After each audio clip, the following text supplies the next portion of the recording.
जून को लोकसभा चुनाव के नतीजे आने के बाद विपक्षी गठबंधन के धागे एक एक करके खुलते जा रहे हैं। 4 जून के बाद काफी कुछ बदल चुका है, लेकिन जो धागे तमिलनाडु और कर्नाटक में खुल रहे हैं वो विपक्षी गठबंधन में कांग्रेस की मुश्किलों में इजाफा कर रहे हैं। कांग्रेस के लिए लगातार एक के बाद एक बुरी खबर ही सामने आ रही है। विपक्षी गठबंधन में टूट की जो बानगी कर्नाटक और तमिलनाडु में देखने को मिल रही है वो शायद ही दूसरे राज्य में देखने को मिलेगी। एक तरफ विपक्षी पार्टियां अपनी एकता का दम भरते हुए नजर आती हैं, तो वहीं दूसरी तरफ तमिलनाडु के मुख्यमंत्री एम.के. स्टालिन और कर्नाटक के सीएम सिद्धारमैया के बीच भी ठन चुकी है, जिसने कांग्रेस की टेंशन बढ़ा दी है। क्योंकि एक तरफ कर्नाटक में कांग्रेस की पूर्ण बहुमत की सरकार है, तो वहीं तमिलनाडु में कांग्रेस गठबंधन की सरकार में शामिल है। लेकिन अब दोनों ही राज्यों में कांग्रेस की सरकार होने के बावजूद भी तमिलनाडु के सीएम एम.के. स्टालिन ने कर्नाटक के सीएम को चेतावनी दे दी है, जिसने सियासी पारा काफी ज्यादा हाई कर दिया है। नमस्कार, मैं हूं आपके साथ पारुल त्रिपाठी और आप देख रहे हैं हमारा खास show turning point.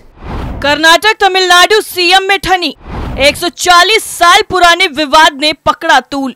MK. Stalin ने सिद्धारमैया को चेताया, कांग्रेस के लिए दोनों राज्यों में मुसीबत। कर्नाटक और तमिलनाडु के बीच में 140 साल पुराने विवाद ने एक बार फिर से तूल पकड़ लिया है, जिसकी वजह से दोनों राज्यों के सीएम एक दूसरे के आमने सामने आ गए हैं। इतना ही नहीं, तमिलनाडु के मुख्यमंत्री एम.के. स्टालिन ने कर्नाटक सीएम को सीधा चेता दिया है कि तमिलनाडु उनकी मनमानी बर्दाश्त नहीं करेगा। तो चलिए पूरी कहानी से पर्दा उठाते हैं और बताते हैं कि आखिर किस मामले को लेकर दोनों राज्यों के सीएम एक दूसरे के आमने सामने आ गए हैं। क्योंकि इस मामले को लेकर पहले भी सीएम स्टालिन पीएम मोदी को चिट्ठी लिख चुके हैं और केंद्र सरकार से इस विवाद में हस्तक्षेप करने की गुहार लगा चुके हैं।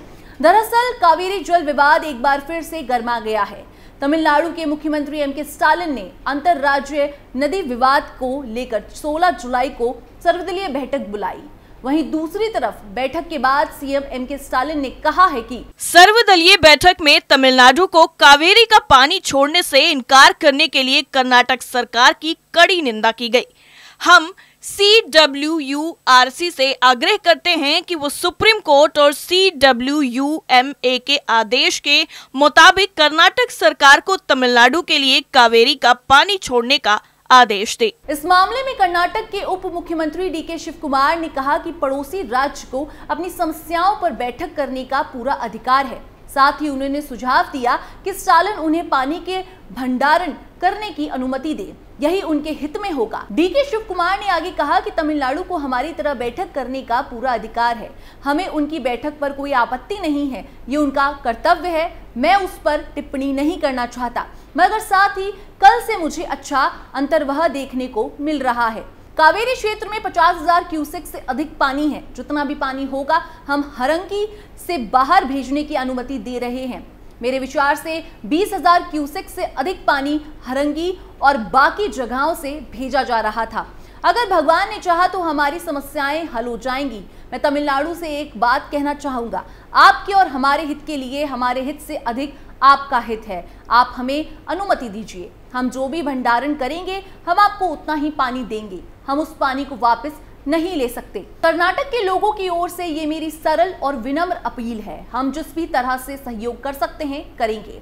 वहीं कावेरी विवाद पर कांग्रेस विधायक रिजवान अरशद ने कहा है कि हम उम्मीद करते हैं कि तमिलनाडु सरकार समझेगी कि हमने कुछ मात्रा में पानी छोड़ने का फैसला किया है। मुझे विश्वास है कि तमिलनाडु में सद्बुद्धि आएगी और टकराव के बजाय मामले को शांतिपूर्वक ढंग से सुलझाया जाएगा। मुझे उम्मीद है कि मोदी और एच.डी. कुमारस्वामी आमने सामने बैठेंगे, दोनों पार्टियों को बुलाएंगे और इसका समाधान करेंगे। हम यानी डीएमके कांग्रेस सहयोगी हो सकते हैं, लेकिन हम अपने राज्यों में शासन चला रहे हैं और अपने अपने राज्यों के हितों की रक्षा के लिए प्रतिबद्ध हैं। हम चाहते हैं कि मोदी अपनी आंखें खोलें और कावेरी मुद्दे पर कुछ करें। सीएम स्टालिन ने 15 जुलाई को कहा था कि 15 जुलाई 2024 तक कर्नाटक के 4 मुख्य बांधों में कुल भंडारण 75.586 टीएमसी फीट है, जबकि तमिलनाडु के मेट्टूर जलाशय में जल का स्तर मात्र 13.808 टीएमसी फीट है।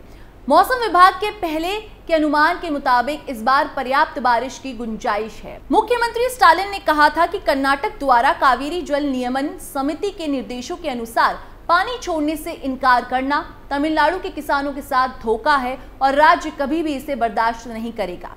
रविवार को कर्नाटक के मुख्यमंत्री सिद्धारमैया ने कहा था कि राज्य सरकार तमिलनाडु के लिए कावेरी नदी से हर रोज 8000 क्यूसेक पानी छोड़ने के लिए तैयार है। बता दें कि कावेरी जल नियमन समिति ने कर्नाटक सरकार को इस महीने के आखिरी तक तमिलनाडु के लिए हर रोज 1 टीएमसी फीट पानी छोड़ने का निर्देश दिया था। तमिलनाडु सीएम ने कहा कि उन्होंने राज्य विधानसभा में सभी पार्टियों के विधायक दल के नेताओं की बैठक बुलाई है। उस बैठक में आगे के कदम पर चर्चा की जाएगी।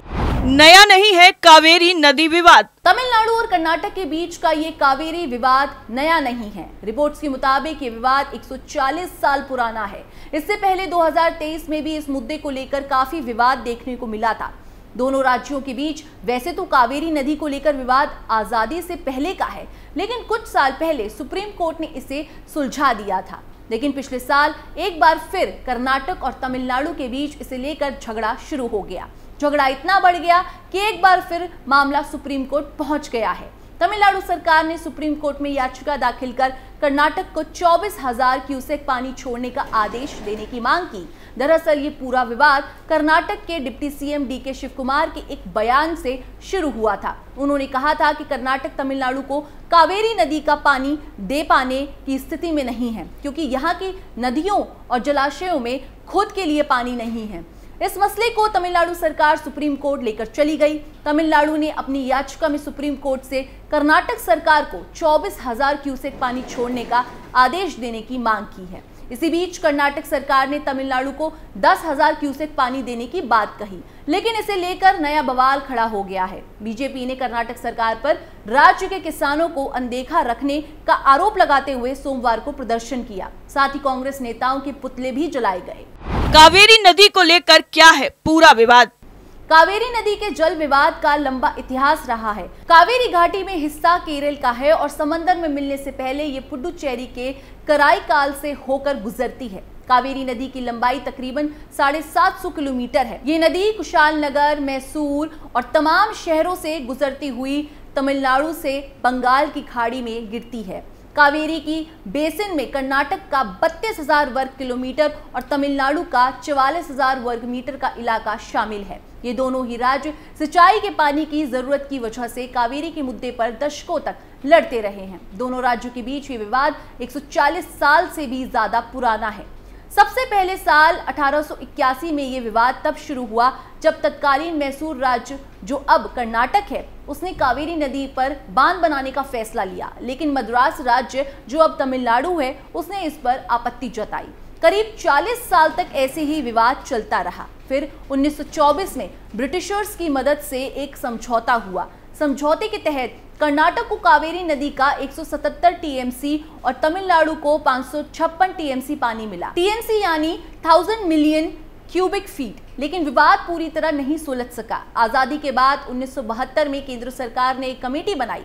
कमेटी की रिपोर्ट के आधार पर कावेरी नदी के चारों दावेदारों के बीच 1976 में एक समझौता हुआ, लेकिन इस समझौते का पालन नहीं हुआ और विवाद चलता रहा।